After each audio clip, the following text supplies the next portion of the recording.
بسم اللہ والصلاة والسلام علی رسول اللہ۔ معزز سامعین، السلام علیکم ورحمۃ اللہ وبرکاتہ۔ والفجر ولیال عشر، اللہ رب العزت نے قرآن مجید فرقان حمید کے اندر عشرہ ذی الحجہ کی پہلی 10 راتوں کی فضیلت بیان کرتے ہوئے ارشاد فرمایا، والفجر، قسم ہے فجر کی، ولیال عشر، اور عظمت والی برکت والی 10 راتوں کی۔ مفسر قرآن حضرت ابن عباس رضی اللہ تعالیٰ عنہ آپ ان آیات کی تشریح بیان کرتے ہوئے لکھتے ہیں کہ یہاں ان 10 عظیم الشان اور بابرکت راتوں سے مراد عشرہ ذی الحجہ کی پہلی 10 راتیں ہیں کہ جن کی فضیلت اللہ نے اپنے قرآن کے اندر بیان فرمائی ہے، اور رسول اللہ نے اپنے فرامین کے اندر بھی بیان فرمائی ہے کہ یہ جو 10 دن ہیں، یہ جو 10 راتیں ہیں، ان کی برکت، ان کی عظمت اتنی زیادہ ہے کہ رسول اللہ صلی اللہ علیہ وآلہ وسلم نے امت کو اعمال بتائے کہ یہ جب دن آ جائیں، یہ جب راتیں آ جائیں، تم لوگوں نے کیا کام کرنے ہیں کہ 3 چیزوں کی کثرت کرنی ہے۔ سب سے پہلی چیز تسبیح، یعنی سبحان اللہ، اس کو کثرت کے ساتھ ورد زبان کرنا ہے۔ دوسرے نمبر کے اوپر تکبیر، اللہ اکبر، ہر وقت کوشش کرنی ہے کہ اللہ اکبر کی صدائے دل نواز کو بلند کرنا ہے۔ اور تیسرے نمبر کے اوپر تحلیل، لا الہ الا اللہ، اس کی کثرت کرنی ہے کہ یہ جو 3 اعمال ہیں، اللہ رب العزت کو ان دنوں اور ان راتوں میں ان 3 اعمال کی کثرت بہت ہی زیادہ محبوب ہے۔ اور حضرت عبداللہ بن عباس سے مروی ہے کہ رسول اللہ صلی اللہ علیہ وآلہ وسلم نے ارشاد فرمایا کہ کوئی ایسے دن نہیں کہ جن میں نیک اعمال اللہ جل جلالہ کو عشرہ ذی الحجہ میں نیک اعمال سے زیادہ محبوب ہوں۔ صحابہ کرام نے سوال کیا، یا رسول اللہ صلی اللہ علیہ وآلہ وسلم، کیا اللہ کے راستے میں جہاد سے بھی ان دنوں کی عبادت افضل ہے؟ حالانکہ آپ کو پتہ ہے کہ جہاد کے بہت زیادہ فضائل بیان ہوئے ہیں۔ ابھی شہید کے جسم سے نکلنے والا خون کا قطرہ، وہ ابھی پہلا قطرہ زمین پر نہیں پہنچتا، اللہ رب العزت اس شہید کے سارے گناہوں کو معاف فرما دیتا ہے۔ اتنی زیادہ عظمت، اتنی زیادہ برکت جہاد کی ہے، لیکن اللہ رب العزت کے ہاں جہاد سے بھی زیادہ ان دنوں میں عبادت کرنے کی فضیلت ہے۔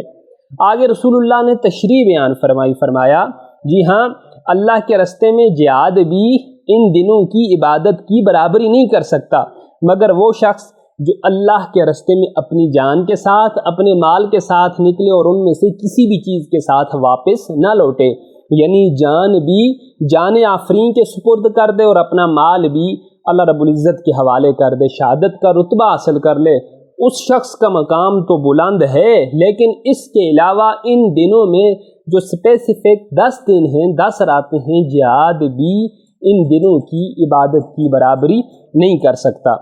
اسی طرح عید رات کی کیا فضیلت ہے، خواہ عید الاضحیٰ ہو، خواہ عید الفطر ہو، ان راتوں میں جو عبادت کرنا ہے یہ اللہ رب العزت کو بہت زیادہ محبوب ہے، کیونکہ یہ راتیں ایسی ہیں کہ ہر کوئی لو میں مشغول ہو جاتا ہے، اللہ اور اللہ کے رسول کو بھول جاتا ہے۔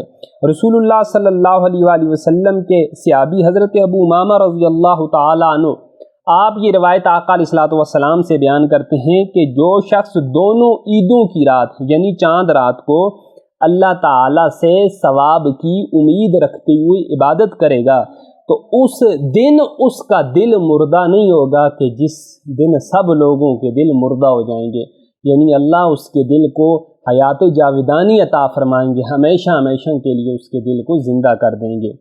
اسی طرح عشرہ ذی الحجہ میں دن کو روزہ اور رات کو عبادت کرنے کی کیا فضیلت ہے، اس کے بارے میں حضرت ابو ہریرہ رضی اللہ تعالیٰ عنہ کی روایت، آپ آقا علیہ الصلوۃ والسلام سے روایت بیان فرماتے ہیں کہ رسول اللہ صلی اللہ علیہ وآلہ وسلم نے ارشاد فرمایا کہ ایسے کوئی دن نہیں جس میں عبادت کرنا اللہ رب العزت کو عشرہ ذی الحجہ کے دنوں میں عبادت کرنے سے زیادہ محبوب ہوں۔ اس کے ہر دن کا روزہ 1 سال کے روزوں کے برابر ہے، یعنی 1 ذی الحجہ سے 9 ذی الحجہ تک آپ 1 روزہ رکھیں گے، آپ کو 1 سال کے روزوں کا ثواب ملے گا۔ آپ 9 روزے رکھیں گے، آپ کو 9 سال کے روزوں کا ثواب ملے گا۔ اور اس میں ہر رات کی عبادت شب قدر کی عبادت کے برابر ہے۔ اور شب قدر کون سی رات ہے؟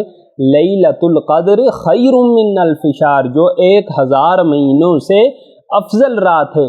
گویا 9000 مہینوں کی عبادت کا ثواب مل رہا ہے، 9 سال کے روزوں کا ثواب ان 9 دنوں میں جو شخص اللہ اور اللہ کے رسول کو راضی کرے گا، اتنا کار خیر، اتنا ثواب وہ اللہ کی بارگاہ سے حاصل فرمائے گا۔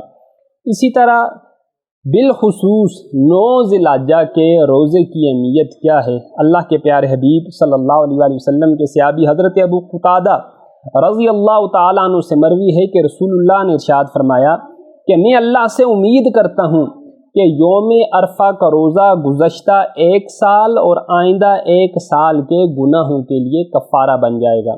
صرف روزہ 1 دن کا ہوگا، لیکن کفارہ کتنے سال کے گناہوں کا؟ 2 سال کے گناہوں کا۔ جو 1 سال گزر چکا وہ بھی، اور جو 1 سال آئندہ آنے والا ہے اس کے گناہوں کا کفارہ اللہ نے صرف 1 روزے کو مقرر کر دیا ہے۔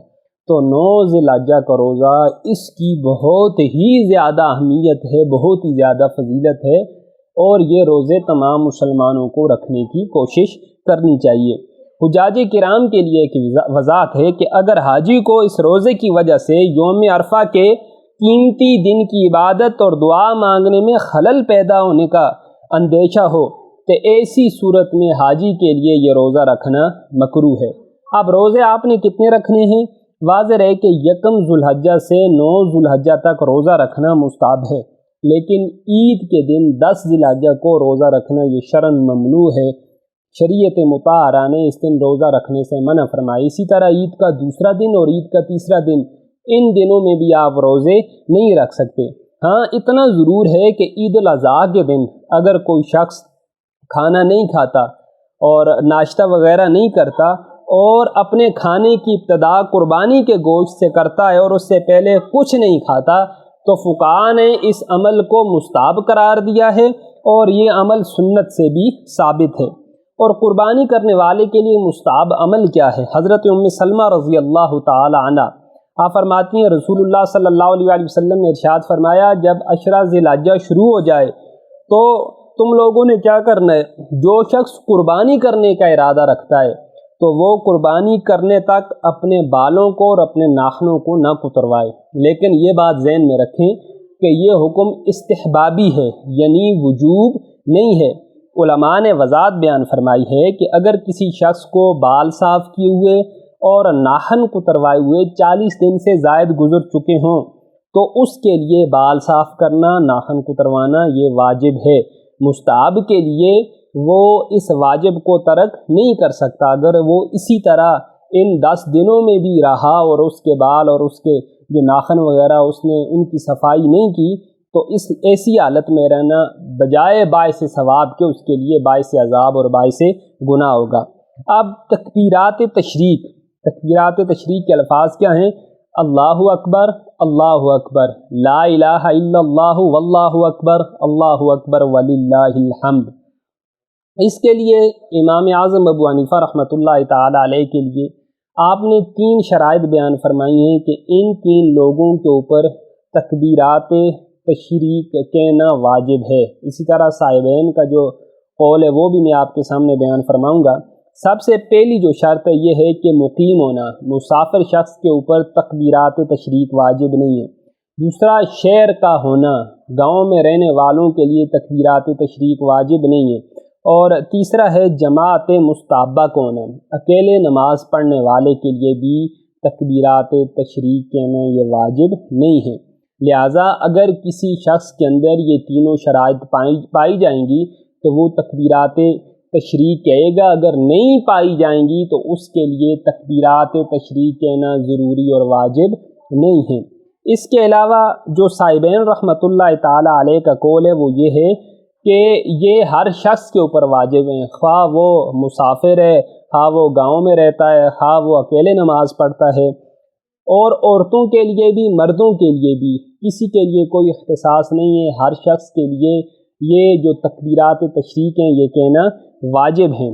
ہاں، اتنا فرق ضرور ہے کہ عورتیں ہر نماز کے بعد 1 مرتبہ یہ تکبیرات آہستہ سے کہیں گے اور مرد جو ہے اونچی آواز کے ساتھ کہیں گے۔ اور اگر کوئی عورت یا کوئی مرد ایک دفعہ سے زیادہ کہتا ہے تو یہ خلاف سنت ہے، اس کی شرعی کوئی بھی حیثیت نہیں ہے۔ آگے آ گیا 10 ذی الحجہ کا دن، عید الاضحیٰ کا دن، اور ہاں یہ تکبیرات تشریق آپ نے 9 ذی الحجہ کی فجر سے لے کر 13 ذی الحجہ کی عصر تک ہر نماز کے بعد ایک مرتبہ بلند آواز کے ساتھ پڑھنی ہے، مردوں کے لیے اونچی آواز سے اور عورتوں کے لیے آہستہ آواز سے۔ اسی طرح عید الاضحیٰ کے دن جو مسنون اعمال ہیں وہ سب سے پہلے یہ ہیں کہ فجر کی نماز اور ہر نماز کو کوشش کرنی چاہیے کہ با جماعت جو ہے وہ مسجد میں جا کے ادا کیا جائے، اور نماز فجر کی ادائیگی کے بعد آپ نے عید الاضحیٰ کی تیاری کرنی ہے۔ اس کے لیے سنت اعمال کیا ہیں؟ پہلا ہے غسل کرنا، دوسرے نمبر کے اوپر مسواک کرنا، تیسرے نمبر کے اوپر دھلے ہوئے یا جو نئے آپ کے پاس کپڑے ہیں وہ کپڑے زیب تن کرنا، اور چوتھے نمبر کے اوپر خوشبو لگانا۔ یہ نماز کی تیاری کے لیے مسنون اعمال ہیں جو آقا علیہ الصلوۃ والسلام سے منقول ہیں۔ اور اسی طرح ایک اور وضاحت بھی آپ یہ ذہن میں رکھیں کہ نماز فجر کی ادائیگی کے بعد اور نماز عید الاضحیٰ کی ادائیگی سے قبل ان کے درمیان جو گیپ ہے، اس دوران جو ہے کوئی بھی نوافل ادا کرنے یہ صحیح نہیں ہے۔ عید الاضحیٰ کی نماز پڑھنے کے بعد شکرانے کے طور پہ اگر عورتیں یا مرد گھروں کے اندر یا مرد مساجد کے اندر شکرانے کے نوافل ادا کرنا چاہتے ہیں تو وہ کر سکتے ہیں۔ اب عیدگاہ جاتے ہوئے تکبیر کہنا، جب آپ عیدگاہ کی طرف جائیں تو بلند آواز کے ساتھ مردوں نے یہ تکبیر تشریق پڑھنی، اللہ اکبر اللہ اکبر، لا الہ الا اللہ واللہ اکبر اللہ اکبر وللہ الحمد، یہ سنت ہیں، رسول اللہ صلی اللہ علیہ وسلم سے ثابت ہیں۔ اسی طرح جب عید الاضحیٰ کی نماز ادا کر لی جائے تو اس کے بعد اگر معانقہ کرنا، اگر کوئی شخص باعث ثواب اور ضروری سمجھ کر نہیں کرتا تو یہ معانقہ کرنا بھی یہ درست ہے۔ اگر کوئی ضروری سمجھتا ہے اور باعث ثواب سمجھتا ہے تو یہ بدعت ہے، یہ سنت سے ثابت نہیں ہے۔ ہاں اگر آپ مسجد میں معانقہ کر رہے ہیں، مصافحہ کر رہے ہیں تو مسجد کے تقدس کا خیال رکھنا یہ بہت ہی زیادہ ضروری ہے۔